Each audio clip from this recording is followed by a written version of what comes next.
Morning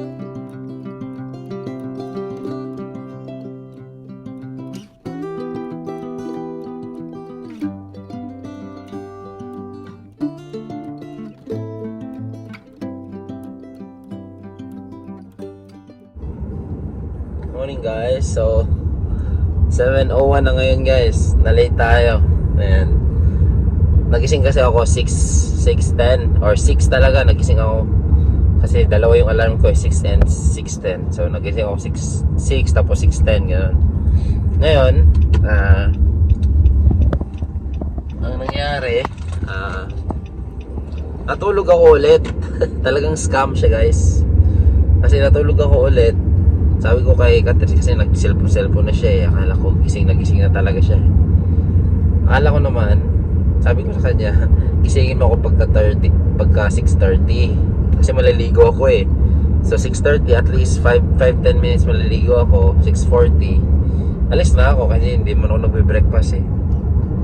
Nagko-coffee lang ako. Ngayon, ginising niya ako pero ang gising sa akin 6:51. So literally, kakagising ko lang talaga. Tapos, diretso na ako naligo. Kasi sabi ko, late na rin naman ako. Wala kasi akong naligo kahapon pero sobrang lagkit kasi, di ba, nag-welding. Tapos, ang dami may likabok. Kaya, nag-welding, nag-grinder. So, yun. Papunta na tayo ng work ngayon guys. Late tayo, 7:02 na. At okay lang naman. I-adjust lang natin yung natin.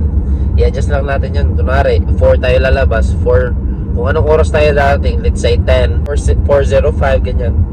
Or 10 past 4 ganun. Ganun lang, i-adjust lang natin yung oras natin guys. So anyway, doon ako sa work guys. Trabaho lang tayo ngayon. At weather condition natin parang uulan. So I don't know kung makakabiyahe tayo. Yeah, samahan niyo ako sa araw na to guys. Maraming salamat.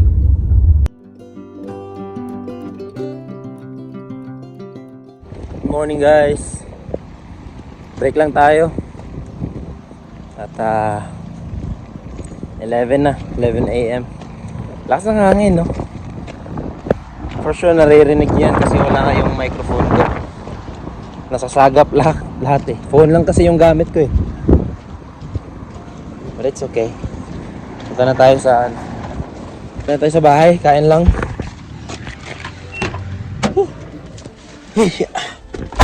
Umulan kanina, saglit lang. Pero hopefully hindi ulan. Nakalagay kasi sa forecast ulan eh.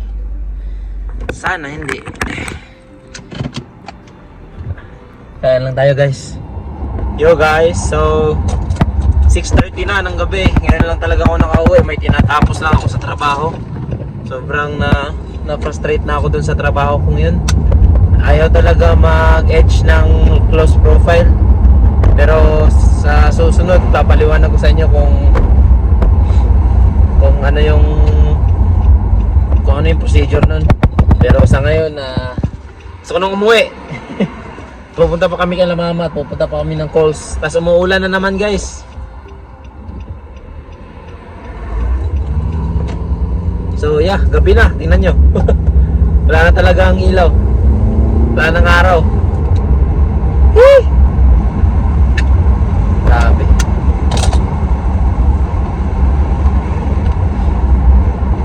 Sige guys, kita-kits tayo mamaya. Update ko lang kayo.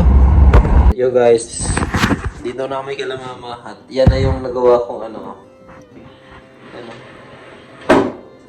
yan, dito na yan. Dapat ganyan eh. Lalagyan na lang siguro ng rubber para at least hindi maingay. Yung isang door dito yun eh. Pag ganun.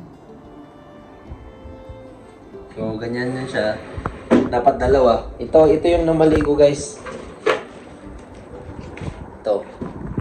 Yan. Ganyan siya dapat. Dito ilalagay yung flash na handle kagaya nito. Kaya lang, ito kasi, ito yung sa lagayan ng gulong. So, inner side siya. Kita mo to, wala dito. Andito siya sa loob. Ayan o.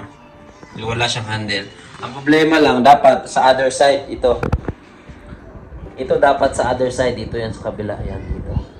Kasi ito, kapag nilagay ito sa ano, patalikod, dyan, hindi na siya visible. So, ang problema nito, nabaliktad ko ng lagay. Ayan o. Dapat ito, nasa kabila. Dito dapat yan. Dito ko ilalagay yung flash. But anyway, okay lang. Lesson learned and gagawa na lang tayo ulit sa Thursday kasi bukas, graduation ko guys. Wala ako bukas. Hindi ako bukas makakatrabaho. So, ngayon, ito muna yung nagawa natin. Yan, di ba? At least, nakita natin yung ano natin. Nakita na natin yung resulta ng ginawa natin.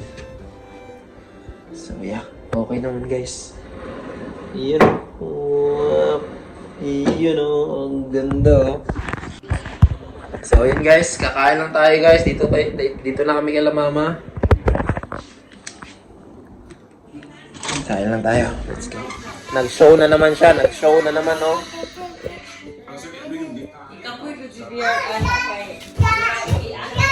Ayan, oh.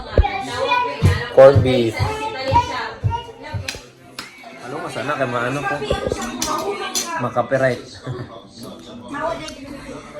Corned beef from Philippines.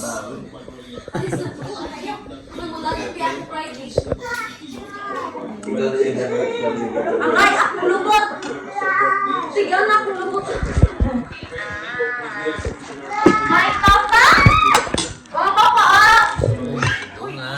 Sarap. Ang gulo na nila. Oh.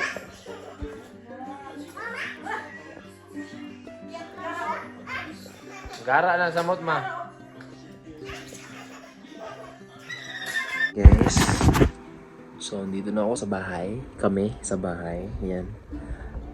Napagod ang all. 9:30 nata. Alam mo what time is it? Oh, 9:54 guys. So, yeah. Napagod ang lahat guys. Late na rin kasi ako nakauwi sa work. Galing to work kanina. So, talagang wala na rin oras mag-vlog. Nandun kami sa bahay kanina. Sa bahay nila mama kanina. Ginawa ko lang yung door tapos kumain tapos chit-chat lang konti tapos umuwi na rin kami. Hindi na kami nagtagal din dun. At bukas ang ating agenda bukas is yun nga graduation ko tomorrow. Wala kaming so walang pasok guys. Wala kaming pasok sa work at graduation. So bukas siguro maaga baka bibili na lang kami ng pork belly sa Patons tapos i-marinate ko na lang. Ano yung gusto mong barbecue lang? Yung sweet barbecue. Hindi yung hindi yung sinugba. Grill, 'di ba? Grill 'yan, 'di ba? So, yung barbecue, yun lang naman. Dapat kakain kami sa labas pero nakakaumay din kasi yung puro steak guys. Mas maganda din yung yung mag-grills lang kami doon sa bahay nila mama kasi siyempre take time din at enjoy din naman nandun kami lahat at freely namin ginagawa yung mga gusto namin. But anyway, good night na guys. Bukas kita-kits na lang. Tutulog na rin kami guys at yeah, kita-kits tayo bukas. So please don't forget to hit like, share, and subscribe. Press the notification bell para ma-notify kayo pag may bago akong upload. So yun lamang guys at kita-kits tayo bukas.